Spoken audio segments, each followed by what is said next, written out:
Welcome to today's lecture on energy balances on non-reactive processes with phase change. So, in the last lecture we performed some tutorial problems. Today we will be continuing with those tutorial problems. As promised, today we will be solving a system which is a closed system. Until now the problems which we looked at have all been open systems and we have been using enthalpy.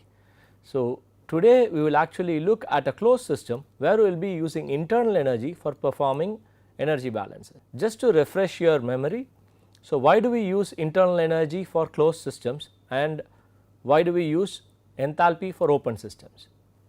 If you remember, the general energy balance equation we start off with based on the first law of thermodynamics for a closed system is Q minus W equals delta U plus delta E K plus delta E P. So, this work term which is W can have two different components, one is the shaft work and the other is the flow work, and this shaft work is due to moving of a shaft which could be rotating something, and flow work is the work associated with the moving the system boundary which is the PDV work. So, the flow work is important in an open system because material is flowing in and out, and therefore, the flow work accounts for this equation and the equation becomes Q minus Ws equals delta U plus Wf plus delta Ek plus delta Ep. As flow work can be written as PDV, so delta U plus P delta V would become delta H, giving you enthalpy, and this would be the equation for an open system. In an open system, because there are flow rates and rates are used instead of masses or moles, we would write these as Q dot minus Ws dot equals delta H dot plus delta Ek dot plus delta Ep dot. So, for an open system we have been using this equation as the general energy balance equation. For this reason we always calculate specific enthalpy and then the total change in enthalpy. However, today we will be looking at a closed system, so we will be using this equation.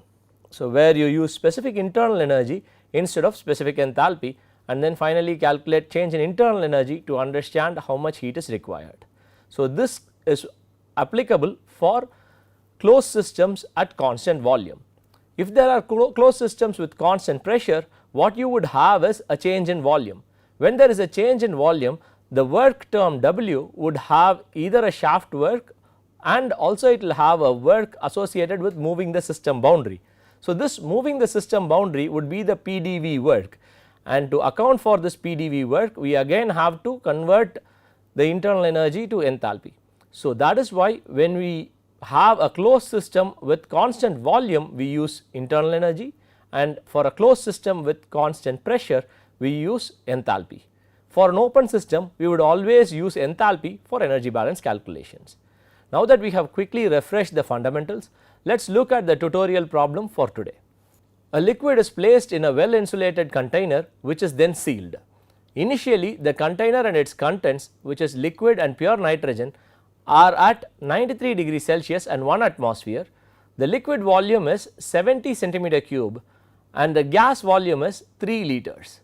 The liquid partially evaporates and the system cools down and eventually comes to thermal equilibrium at 85 degrees Celsius with liquid still present. Physical property data for the liquid and its vapor are given here.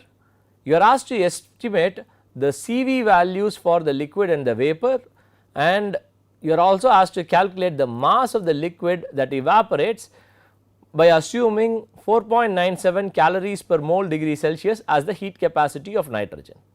So, for this problem we do not know what the liquid is, so we have just been told it is a liquid, so we will just call it as liquid A. So, this liquid A is present along with nitrogen in a closed system.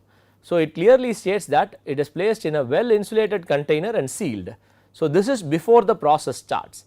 So, at the start of the process you have the liquid and nitrogen charged into a closed system.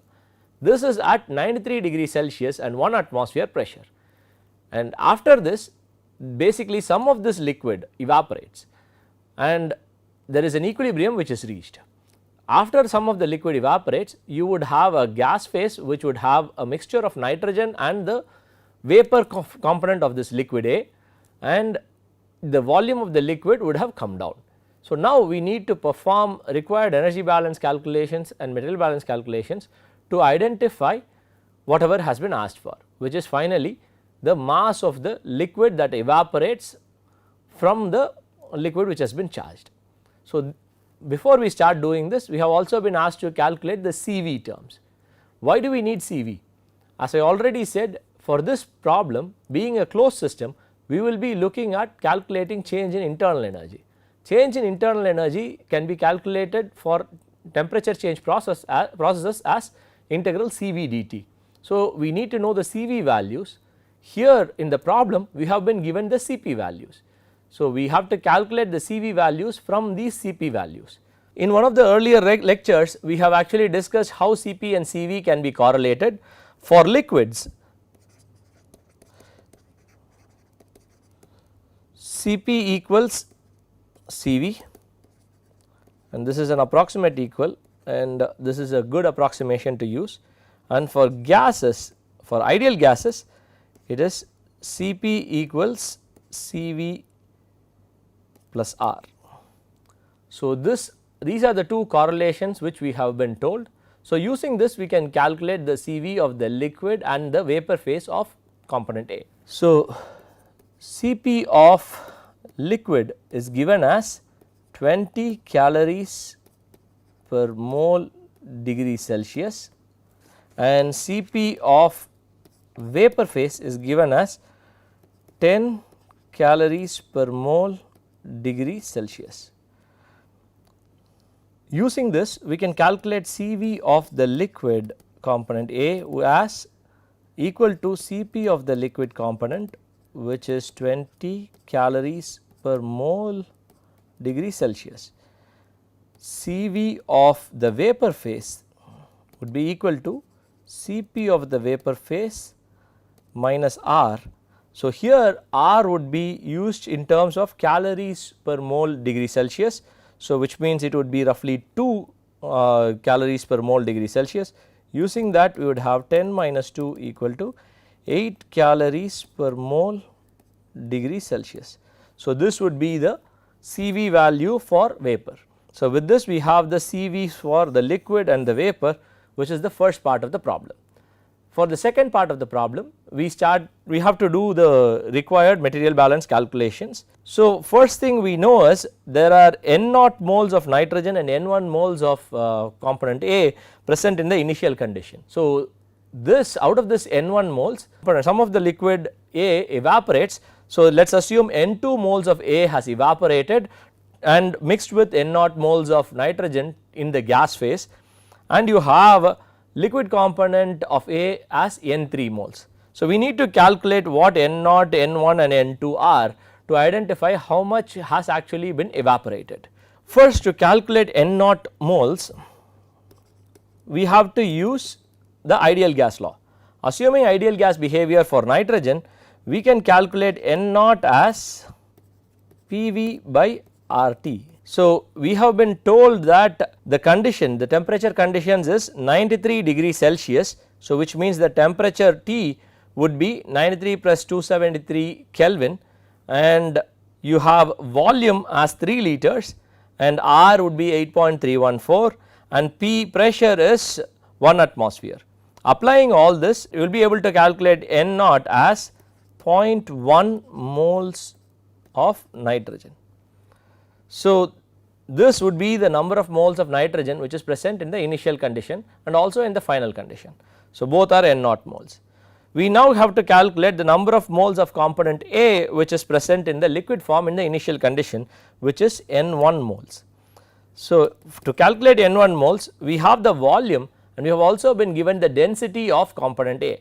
So, using that we can convert it into mass, and we have the molecular weight of the component A. So, because of that we can calculate the number of moles of component A.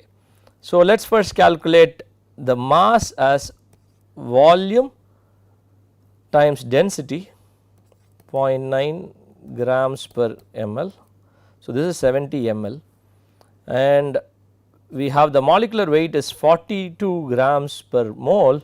So, we would have this dividing it by molecular weight, we would be able to calculate the total number of moles. So, ml gets cancelled, grams get cancelled, and we end up with number of moles. So, N1 equals 1.5 moles of A. So, the total number of moles of component A present in the liquid component would be 1.5 moles at the initial condition. Some of this gets evaporated to form vapor phase in the final condition. To find out how much has evaporated, we would not be able to use any material balances, because the material balances would all be trivial. So, instead we could perform energy balances to calculate the amount of component A which has evaporated. So, how would we go about doing that? First thing would be to identify whether this is an open system or a closed system. As I have been telling from the beginning of this lecture, so we are looking at a closed system. So, we will be using internal energy in the energy balance equation. So, the energy balance equation becomes Q minus W equals delta U plus delta Ek plus delta Ep. So, here there are no moving parts. So, W would go to 0, you have Ek and Ep going to 0 because there is no change in kinetic and potential energies. So, you will be left with Q equals delta U. In addition to the general cancellations which we have done, the problem also states that the system is well insulated, which means there is no heat being transferred from the system to the surroundings or vice versa. This would imply Q is also equal to 0. So, the equation then becomes delta U equals 0. Now, by building a specific internal energy table, we will be able to calculate the number of moles of component A in the liquid and the vapor phase in the final condition. Let us go ahead and do that. To build this internal energy table, we first need to identify the reference states. We can either use the initial condition or the final condition as the reference states. So, here for the calculations I have used the final conditions as the reference state. So, the reference states used are nitrogen gas 85 degrees Celsius and pressure P atmospheres, and you also have component A. I am assuming the liquid phase of the final condition, which is liquid phase 85 degrees Celsius P atmospheres as the reference state. So, here I am taking P atmospheres, which is the final condition, as the reference state. We have the final condition as pressure as P atmospheres. So, pressure P atmospheres to the initial condition pressure 1 atmosphere indicates that there is a change in pressure. However, because we are going to assume ideal gas behavior and we have a liquid as the other component, we can ignore change in internal energy due to change in such small pressures. So, because of this, we will assume that pressure has no effect on our calculations and we will only look at change in temperature and change in phase. So, using that assumption, let us build the internal energy table. So, the components would be nitrogen, component A as liquid phase and component A as vapor phase. As I had already mentioned, we should always list out components of different phases separately while we are writing these enthalpy or internal energy tables for phase change operations. In this table you have N initial and U cap initial. So, instead of enthalpy we are using internal energy, and you have N final and U cap final. So, which would be the internal energy, specific internal energy for the final condition. So, we have 0.1 moles of nitrogen coming in and nitrogen in the initial and the final system, and we have 1.5 moles of component A present in the liquid form in the initial system. We have N3 moles of liquid component A in the final system and N2 moles of vapor component A in the final system. We do not have any vapor component A in the initial system. Now that we have this, we have to identify which specific internal energies have to be calculated. So, for the final condition, which is gas 85 degrees Celsius and pressure of P atmospheres, the nitrogen would have 0 internal energy as compared to the reference state. Similarly, A, which is liquid 85 degrees Celsius and P atmospheres, would also have 0 in specific internal energy change from the reference state. However, the final condition for A vapor would have an internal energy that needs to be calculated, and similarly you would have internal energies for these two terms that have to be calculated. So, we are calling them U1 cap, U2 cap and U3 cap. So, we need to account for U1 cap, U2 cap and U3 cap. So, U1 cap is basically change in temperature for nitrogen gas from 93 degrees Celsius to 85 degrees Celsius. So, it is nitrogen. So, this is U1 cap. So, U1 cap is basically nitrogen gas at 85 degrees Celsius and P atmospheres going to nitrogen gas 93 degrees Celsius and 1 atmosphere. So, assuming that pressure has no effect, you would end up with only change in temperature.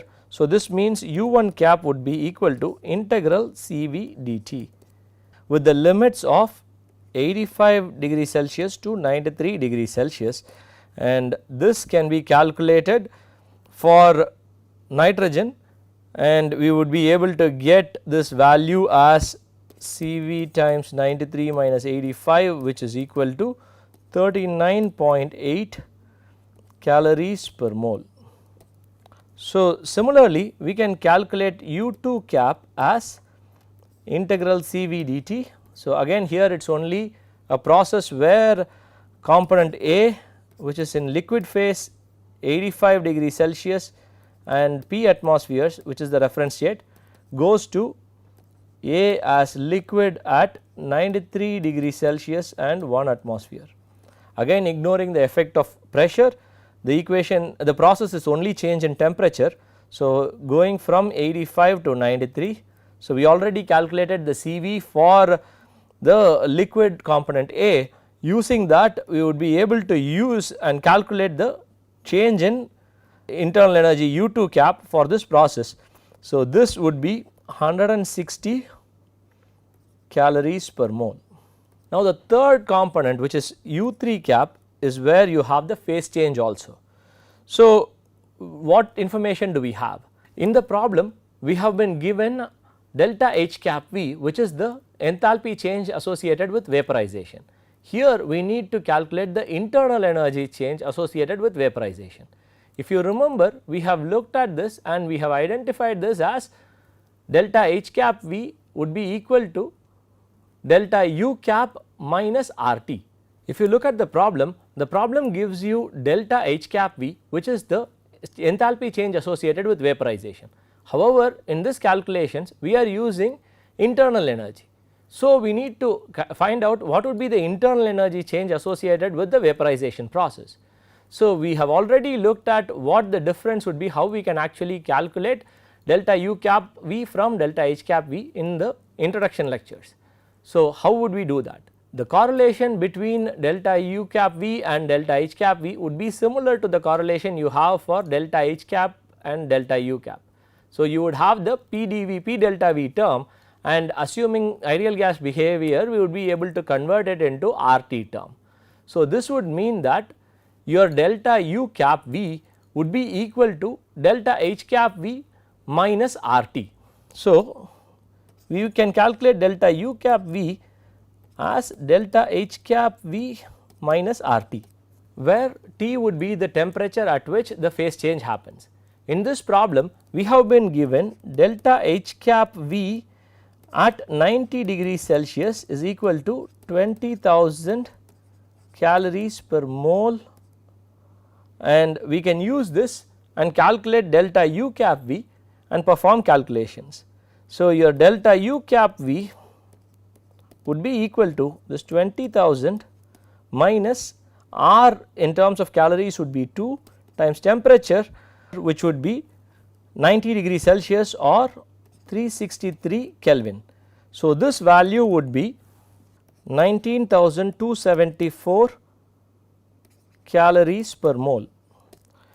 To calculate change in internal energy U cap 3, which we would have to assume the process where component A basically goes from the reference state, which is liquid 85 degrees Celsius, to A, which is vapor at 85 degrees Celsius. So, for this we would have to build a hypothetical path. We have only phase change happening, however, we do not know the change in internal energy or enthalpy for the phase change at 85 degrees Celsius. We know that only for 90 degrees Celsius. So, we need to build a hypothetical path where the phase change happens at 90 degrees Celsius. So, that would mean the process would be A, which is liquid at 85 degrees Celsius, goes to A as liquid at 90 degrees Celsius. From here it goes to A as vapor at 90 degrees Celsius, and from here it goes to A as vapor at 85 degrees Celsius. Again I am ignoring the effect of pressure for doing these calculations. So, we have 3 different internal energy changes, one with delta T, other with change in phase, and the last one with again change in temperature. So, here we will be using the CV for liquid for the initial calculations and CV for the vapor for the second calculations. So, your U cap 3 U3 cap would be equal to integral CV dt from 85 to 90, where here you are using the CV of liquid, plus delta U cap V, where the phase change from liquid to vapor is happening, plus integral 90 to 85 CV of vapor dt. So, CV of liquid was identified to be 20 calories per mole degree Celsius times 5. So, 20 times 5 plus the change in internal energy was 19,274, plus here you would have CV as 8 times 85 minus 90, which is minus 5. So, this U3 cap would be equal to 19,334 calories per mole. These values can be plugged back into the specific internal energy table which we prepared, and we can calculate the total change in internal energy and fit it back into the general energy balance equation, which states delta U equals 0. So, using that we would have a correlation which would have one unknown, which would be the number of moles of vapor component of A in the final condition. So, N2 would be the only thing which we need to calculate from here. So, what we would do is the equation delta U equal to 0, which would be equal to final minus initial. So, final would be N2 times 19334 minus initial, which is 0.1 times 39.8 minus 1.5 times 160, and this would give us an equation for N2, and from here we can calculate N2 as 0.0126 moles. So, this means 0.0126 moles of the initial liquid component A has evaporated, and this would be the amount which has entered into the gas phase in the final state. So, with this we have performed the required energy and material balance calculations to find out all the components that have been asked for. So, this number of moles can also be converted to mass, because we have been asked to calculate the mass of gas which liquid which has been evaporated. So, N2 times the molecular weight would give you the mass, which is equal to 0.0126 times 42, giving you a value of 0.53 grams. So, 0.53 grams has actually evaporated. So, with this we come to the conclusion of this tutorial session.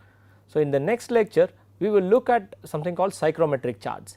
So, in just like how we use steam tables, there are charts which can be used for 2 component systems, and psychrometric charts are basically humidity charts, where you have 2 components and the information related to specific enthalpy and other things like humidity, so on, can actually be obtained from these charts.